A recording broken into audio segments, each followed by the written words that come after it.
ఉబ్బలి బసవన్న గురించి మనం తెలుసుకుందాం. ఈయన ఎక్కడున్నాడు, ఏమిటి, ఆయన కథ ఏంటో తెలుసుకుందాం. పూర్వం శ్రీశైల ప్రాంతంలోని బ్రహ్మగిరి సమీపంలో ఒక మహాశివభక్తుడైన శిల్పి ఉండేవాడు. ఆయన ఒకసారి మల్లికార్జున స్వామిని సేవించడానికి శ్రీశైలం వచ్చాడు. అలా స్వామిని పూజించి ఇంటికి చేరిన శిల్పి సదా ఆలయాన్ని గురించి ఆలోచించడం ప్రారంభించాడు. తన శిల్పకళా నైపుణ్యంతో శ్రీశైల ఆలయ ప్రాంగణంలోనూ బయట కూడా మహత్తరమైన నందుల్ని నెలకొల్పాలని అనుకున్నాడు. ఉత్సాహంతో పని ప్రారంభించాడు. శిల్పి నక్తవ్రతాన్ని, అంటే పొద్దున్నుంచి భోజనం చేయకుండా రాత్రి శివ పూజ చేసి భుజించడాన్నే నక్తం అంటారు. అలా పాటిస్తూ 40 రోజుల్లో 2 మహత్తరమైన నందుల్ని తయారు చేశాడు. కమల పిల్లల్లా ఒకే రూపుతో ముచ్చటగా ఉన్న నందుల్ని చూసి చాలా ఆనందించాడు. కానీ ఏమి లాభం? వెంటనే విచారంలో మునిగిపోయాడు. ఈ మహత్తర పెద్ద నందుల్ని శ్రీశైలానికి ఎలా చేర్చాలి అన్నదే అతని బాధ. మధ్యలో పాతాళ గంగను కూడా దాటాలి. మరి నిద్ర కూడా పట్టలేదు. అర్ధరాత్రి గడిచాక మత్తు వచ్చినట్లు కళ్ళు మూసుకున్నాడు శిల్పి. వెంటనే ఒక కల వచ్చింది. ఆ కలలో స్వామి కరుణించాడు.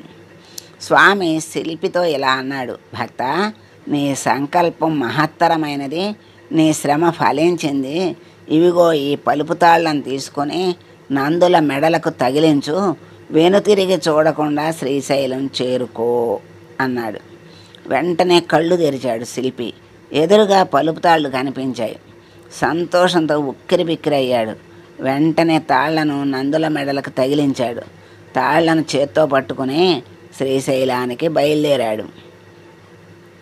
తెల్లవారుజామున పాతాళ గంగను చేరుకున్నాడు. అలాగే కృష్ణానదిని దాటసాగాడు. నీటిలో కొంత దూరం వెళ్ళాడు. 2వ ఒడ్డుకి చేరబోతున్నాడు. ఒక నంది అతని ముందు ఉన్నది, ఇంకొకటి వెనక ఉన్నది.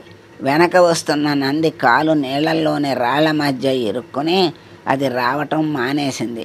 కంగారుగా నంది ఎందుకు కదలడం లేదని కొంచెం పక్కకి తిరిగి చూశాడు శిల్పి. అంతే, కాలు పైకి లాక్కుంటున్న నంది చైతన్యం కోల్పోయి మళ్ళీ శిలగా మారిపోయింది. శిల్పి చేసేదేమీ లేక దానిని అక్కడే వదిలి ఒక నందితోనే శ్రీశైలం చేరాడు. ఇప్పుడు శ్రీశైలంలో ఉన్న నంది ఆ మహాశిల్పి చేసినదే. ఇది యథార్థ గాథ. ఊపి నుండి పైకి లాక్కుంటూ కాలు పైకి లాక్కుంటూ శిలగా మారిపోయిన నంది ఉబ్బలి బసవన్న అని పిలువబడుతూ ఇటీవలి కాలం వరకు భక్తులకు దర్శనమిచ్చేది. శ్రీశైలం ప్రాజెక్టు వల్ల పాతాళ గంగలో మునిగిపోయిన నంది 700 అడుగుల లోతున నీటిలో ఇప్పటికీ ఉందట.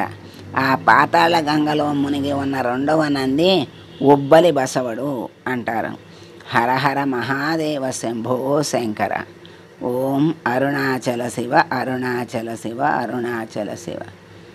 ఇది ఆ భక్తుడు కళ.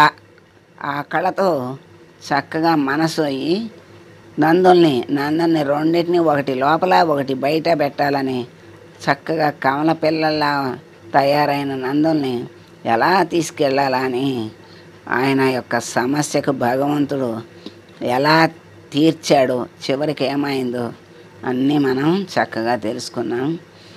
మనస్సు సంకల్పం మంచిదైతే దాన్ని భగవంతుడు ఎలాగో అలా తీరుస్తాడని దీనివల్ల మనకి తెలియజేశారు.